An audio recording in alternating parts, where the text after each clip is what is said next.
Welcome to my channel.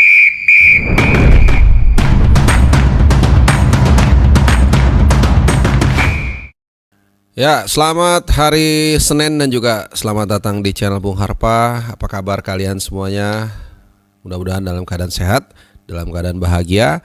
Dan seperti biasa, channel Bung Harpa akan kali ini menyapa teman-teman semua dalam rangka terima raport. Ya, jadi ada 15 pemain Indonesia yang merumput di luar negeri, sebenarnya 16 sama Pratama Arhan. Tapi kita semua tahu Pratama Arhan tidak jelas lah nasibnya, kira-kira seperti itu. Jadi ada 15 pemain yang merumput di luar negeri. Dan ini semuanya yang rutin, reguler membela timnas Indonesia dalam beberapa bulan terakhir ya. Jadi kalau kayak yang seperti Sadil maupun juga mungkin Ronald Kuate dan lain-lain itu ya mohon maaf ya, karena mungkin keterbatasan juga waktu dan juga sources. Ini karena benar-benar ngeruting satu-satu, jadi nggak dibahas dulu. Oke, jadi 15 pemain plus 1 Kevin Dix akan gue bahas di kesempatan kali ini. Mungkin gue akan mulai dulu dari para pemain yang masih belum jelas nasibnya. Artinya macam-macam nih alasannya. Ada yang mungkin cedera, ada juga mungkin yang memang belum dapat tempat, atau yang benar-benar gak jelas seperti Pratama Arhan tadi.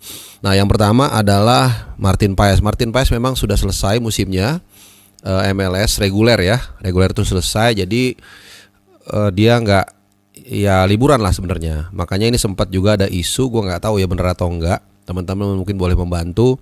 Kabarnya ada info yang mengatakan dia berniat untuk membela timnas Indonesia di AFF nanti bulan Desember. Menurut gue boleh-boleh aja ya, karena toh setelah itu kan kita main lagi bulan Maret gitu, jadi aman harusnya. Tapi ya kembali lagi, ini semua kan ada pertimbangan-pertimbangan yang harus diambil oleh Sintayong, terutama karena bagaimanapun juga dia adalah pelatih kepala dan juga pemain yang bersangkutan dan mungkin klubnya juga gitu. Jadi ini akan sangat dinamis. Nah, kemudian yang juga belum jelas adalah Marcelino Ferdinand. Ya, Marcelino Ferdinand ini benar-benar nggak jelas, sekalipun namanya belum pernah muncul di DSP Oxford United. Nah, ini menurut gua entah agennya, entah siapapun gitu loh, harus ada yang menjelaskan. Ya, ini kita kan sebagai fans timnas pengen tahu juga ya apa kabar pemain pemain tim nasional kita kan, seperti itu ya. Jadi sama sekali nggak jelas. Kemudian yang absen itu kemarin ada Justin Hubner. Kemarin timnya Wolves Under 21 2 hari lalu kalau gua nggak salah ya, tanggalnya gue lupa. Pokoknya weekend inilah. Itu dia juga belum muncul ya di line up. Jadi waktu itu meskipun timnya menang 1-0 dari West Ham Under 21. Ya, West Ham United Under 21, tapi Justin Hubner belum muncul sama sekali di DSP ya, padahal kan menurut gua standar U21 itu dengan tim nasional yang seniornya Wolverhampton di IPL pasti beda. Artinya U21 mungkin tempat anak tangga ketika pemain misalnya cedera gitu kan. Banyak tuh pemain senior misalnya cedera, kemudian udah pulih dia dimainin di U21 dulu atau di reserve. Nah, untuk standar yang lebih rendah pun Justin Hubner belum masuk line up. Jadi ini juga satu kekhawatiran karena nanti menuju ke pertandingan menghadapi Jepang itu 3 tambah 15 berapa? 18 hari lagi. Jadi berapa tuh? Hampir nggak sampai 3 minggu ya, 18 hari lah pokoknya. Agak mengkhawatirkan sih. Dan ini akan menjadi PR lagi karena CB kiri kita ini menjadi satu isu tersendiri. Nah, makanya ada yang mulai itu yang mengangkat isu Elkan Bagot welcome back lagi gitu kan. Ya, apalagi dengan situasi terakhir yang dimana Sintayong dalam beberapa kesempatan cukup keras kepala ya. Jadi mudah-mudahan ada solusi. Tapi itu kita tinggalkan sejenak. Kita kembali lagi membahas main yang masih absen, yaitu Ivar Jenner. Tapi Ivar Jenner ini gue nggak tahu sama sekali. Dan baru kemarin dia absen dan bahkan namanya nggak ada sama sekali. Tapi di kesempatan sebelumnya dia ada tampil penuh. Jadi mungkin rotasi atau apa gue nggak tahu, atau mungkin cedera ringan. Nah, tapi Ivar Jenner nggak terlalu masalah karena toh nanti tanggal 15 dia nggak bisa main. Cuman mudah-mudahan ya, karena absen kan, akumulasi kartu kuning, tapi mudah-mudahan tanggal 19-nya dia available menghadapi Saudi Arabia, oke? Dan terakhir Asnawi. Nah, ini agak mengkhawatirkan, ya kalau kita bicara dari segi availability agak mengkhawatirkan karena 3 pertandingan dia belum tampil sama sekali nih Asnawi ya. 2 laga dia absen di Thai League maupun juga di Liga Champions kasta kedua Asia ya. Jadi itu ada 1, 2, 3, 4, 5 pemain yang 4 pemain yang absen, baik nggak jelas atau cedera, 1 paes karena udah liburan. Alright, sekarang kita ke bahas pemain yang tampil kemarin. Yang pertama adalah Jay Itzes. Seperti biasa dia tampil sebagai CB, kali ini dia digeser sebagai CB kanan. Seperti yang gue bilang, dalam satu musim itu dia kalau dirata-ratain ya, patternnya main sebagai CB tengah itu mungkin 50%-an lah. CB kiri mungkin sekitar 20%, CB kanan 20%, CB kanan 30% gitu. Jadi kalau berdasarkan musim lalu dia banyak main di CB tengah memang. Oke. Sayang timnya nggak bisa menang, berakhir 2-2 ya dengan Monza. Kemudian dari Italia itu aja, kita bergeser ke Inggris. Nah, Inggris ini juga kabar yang kurang mengenakan. Tadi gue udah singgung 1 pemain Inggris ya, Marcelino Ferdinand. 1 lagi itu Nathan Choaon. Nah, Nathan Choaon ini kemarin juga sama, dia juga nggak tampil. Dan yang paling membuat khawatir adalah, ini catatan info, bukan info A1 ya, data primer istilahnya. Karena kalian bisa akses sebenarnya kalau kalian rajin, tapi biar gue yang routing aja. Jadi ada 9 pertandingan beruntun Nathan Choaon tidak main ya, baik di Championship Division atau EFL maupun juga di Piala Liga. Pokoknya 9 kali beruntun di semua ajang Nathan Choaon tidak tampil 1 detik pun. Ya, ini satu indikator yang menguatkan apa yang gue bilang, permainan Nathan Choaon agak turun. Nah, ini yang kita khawatirkan adalah nanti impactnya ke pertandingan saat kita menghadapi Jepang. Nah, kalau memang patokan STI itu dari penampilan pemain di Liga, maka ini akan jadi satu catatan nih. Walaupun kadang-kadang nggak berbanding lurus ya. Ada yang di klub dia nggak main cadangan, tapi ya di timnas dia bagus dan ya dipakai terus, nggak masalah juga. Tapi pasti ada ada pengaruhnya lah gitu. Namanya juga nggak pernah main di competitiveness level, pasti ada ngaruhnya. Meskipun ya, kalau kita lihat performa di Swansea ini kan ada 5 pertandingan ya, nggak menang. Jadi bukan tidak mungkin Nathan mungkin dikasih kesempatan, kan left right doesn't work, try right. Kalau yang ada Taiman itu nggak work, mungkin aja dia. Walaupun ada satu catatan ya, berkali-kali gue mengatakan nggak ada salahnya juga Nathan bersama agennya berbicara mungkin dengan pelatih untuk memberikan usul main di DM gitu. Karena Nathan itu menurut gue lebih bagus main sebagai DM menurut gue ya. Kalau kalian punya pendapat beda, boleh nanti komen. Nah, dari Liga Inggris ada lagi kah? Tadi Justin Hubner udah, Marcheng udah, Nathan Choaon udah. Oke, kita sekarang nyebrang ke mana dulu? Belgia. Nah, di Belgia nih berlangsung derby Della Indonesia. Jadi ada 2 derby nih teman-teman ya di pekan ini. Derby Della Indonesia di Belgia dan derby Della Indonesia di Belanda ya. Nanti itu kita bahas setelah yang satu ini. Nah, di Belgia itu pertandingan antara Dender berhadapan dengan Michelen ya, benar ya bacanya Michelen, klubnya Sandy Walsh. Bacanya kalau bahasa Prancisnya Malinois, tulisannya Molinois ya. Kalah 2-5 nih Dender walaupun bertindak sebagai tuan rumah. Dan Sandy Walsh gak main sama sekali. Jadi dia dimasukkan ada di bangku cadangan tapi gak main sama sekali. Ragnar juga cadangan juga, tapi masuk menit 70 dan mencetak gol di detik terakhir. Ya, jadi lumayan. Biasanya kan kalau pemain minggu ini dicanangin, mainnya dikit, golin. Nah, mungkin minggu depan dia dimainin lebih lama lagi, mudah-mudahan. Jadi sekarang dia main cuma 20 menit lebih lah, 25 menit mungkin karena plus injury time. Dan lumayan dia bisa mencetak gol ya. Jadi walaupun kalah timnya Dender FC, ini klubnya Bang Syihar Sitorus ya, tapi Ragnar cetak gol dan Sandy Walsh-nya di sisi lain gak main. Nah, satu lagi Patinama. Nah, ini Patinama saat ini gua rekam subuh-subuh lah, jam 3 kurang seperempat kurang lebih. Itu lagi main nih Eupen lawannya gue lupa. Pokoknya lagi main dan menarik ini, walaupun hasilnya belum tahu ya, nanti mungkin kalau pas gua update gua edit ini hasilnya ada, gua akan sertakan infonya di bawah sini. Yang pasti San Patinama ini sudah 4 kali starter beruntun, termasuk pertandingan yang saat ini berlangsung, yang pekan ini berlangsung. Jadi menurut gua, dan dia selalu main itu 80 menitan. 83, 81, 86. Kalau nggak salah seperti itu. Pokoknya di atas 80 menit lah dalam 3 pertandingan sebelumnya. Yang pertandingan sekarang ini yang keempat yang beruntun ini ya belum tahu, karena ini udah masukin 1 jam lah. 1 jam dia belum diganti, kemungkinan sampai akhir juga karena timnya belum kebobolan sejauh ini ya, sampai dengan menit 60 lah Eupen. Jadi menurut gua tetap ya, gua melihat kalau kita sedikit ingat-ingat waktu dia blunder kemarin itu nggak ada masalah. Buat gua ya it happens gitu loh, pemain melakukan kesalahan, tapi secara umum penampilan dia di Eupen itu meningkat. Nah itu yang gua senang. Oke, dari Belgia kita kali ini ke lumbungnya pemain diaspora, yaitu di Eredivisie. Tapi mungkin gua senggol udah ya, RST Divisi udah tadi, Ivar Jenner ya, dia nggak main. Oke, Eredivisie berarti ya, ini banyak banget pemain Indonesia.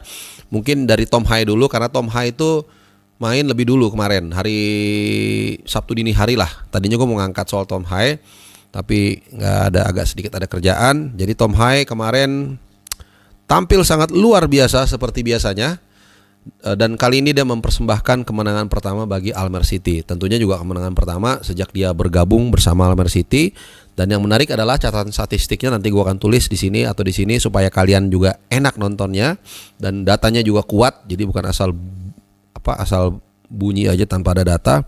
Jadi ini juga sama nih, 5 kali starter beruntun Tom Haye di Eredivisie.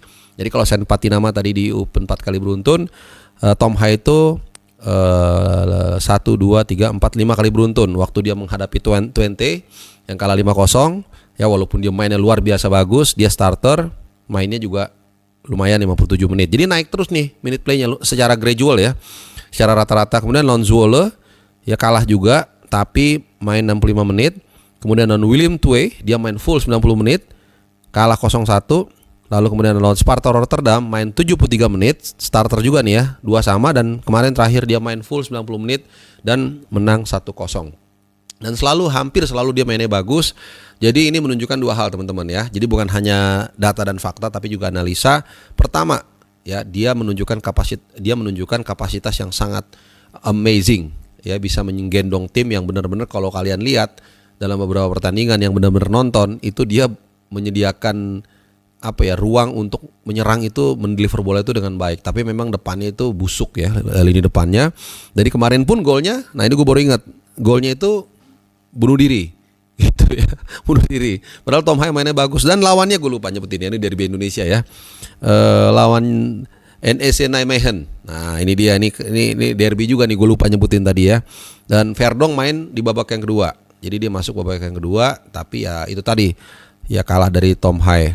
Jadi 5 kali starter terus. Jadi tadi gue bilang satu, bahwa dia punya kapasitas, dan kedua dia fit banget. Memang gaya main kayak Pirlo lah, udah paling gampang, tapi dia fit gitu. Jadi ya kalau menurut gua jangan ada lagi lah cadangin Tom Haye, udah jelas tutup mata, pasang dia, selesai ya. Jadi total 401 menit nih ya, di luar injury time dia main dalam 1, 2, 3, 4, 5, 6 pertandingan setelah dia dipinang oleh Almer City. Jadi ini Tom Haye ini pemain Indonesia terakhir, terutama diaspora ya, yang dapat klub ya, tapi ternyata pelan-pelan dia bisa gendong Almer City, dan sekarang nomor 2 dari bawah. Jadi masih otomatis degradasi tuh, walaupun bedanya dengan di atasnya 1 ya. Jadi hanya tinggal kalau peringkat 3 dari bawah, Liga Belanda kan degradasi tapi playoff. Jadi mudah-mudahan dia bisa keluar di zona merah lah, intinya itu. Oke. Siapa lagi? Masilgas terakhir ya. Marcelino udah, Tom Haye udah. Eliano Reinders. Nah ini dia Eliano Reinders. Kemarin dia main lumayan 33 menit ya. Jadi ini adalah 2 pertandingan beruntun dia akhirnya dapat minute play. Jadi sebelum international break dia 3 pertandingan gak main sama sekali tuh teman-teman. Makanya itu gue bilang agak pasti ada rasa kecewa ya. 3 kali di Liga dia gak main bersama Zwolle. Kemudian di international break dia hanya main sebentar menghadapi Bahrain. Lawan China kita semua tahu dia gak masuk di DSV sekalipun. Dan di Liga Belanda setelah international break dia main kemarin sebelum ini ya. Itu dari bangku cadangan dan menitnya cuma sebentar lah, gue lupa kalau nggak salah 10 menitan. Nah terakhir dia main 33 menit, jadi masuk menit ke 57.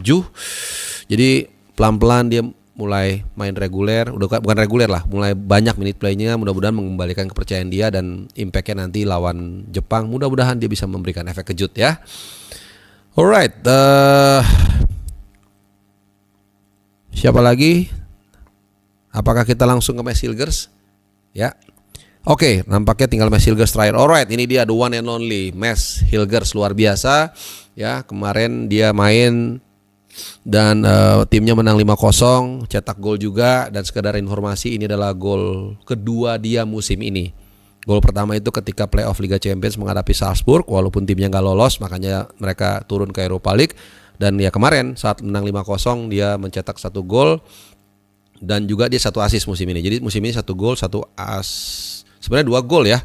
Kalau diikutin AFC Liga Champions Qualification, tapi anggap aja kita bicara liga lah. 1 gol 1 assist dan ini menyamai rekor 2 musim lalu dan 3 musim lalu. Jadi tahun 2021-22 dia juga 1 musim cetak 1 gol, 22-23 dia cetak 1 gol, musim lalu dia nggak cetak 1 gol, musim ini cetak 1 gol. Jadi luar biasa ya, konsisten. Mudah-mudahan bisa lebih banyak lagi golnya musim ini dan tentunya bisa belajar dari Bang Jai, karena sundulan Bang Jai kalau kalian perhatikan lebih mantap, lebih tajam. Jadi gua rasa sama juga ya, bukannya mengintervensi tapi kan ini usul ya. Kalau untuk nanti lawan Jepang dan Saudi, gua rasa nggak ada alasan lain masang Mads Hilgers ya sebagai CB kanan, karena memang gua hampir selalu nonton 20 tiap minggu, tapi hampir nggak pernah ngelihat dia main selain main sebagai CB kanan. Mungkin ini satu kelebihan, satu kelemahan juga. Karena kalau kayak Bang Jai kan bisa digeser-geser kan. Nah kalau dia enggak, jadi kalau sedikit kita ke formasi bisa jadi Mads Hilgers akan mengisi CB kanan, udah aman gitu ya. Bang Jai CB tengah, gua rasa kalian juga setuju dengan ban kaptennya. Dan di kiri Rizky Ridho atau Justin Hubner, mantap ya kan.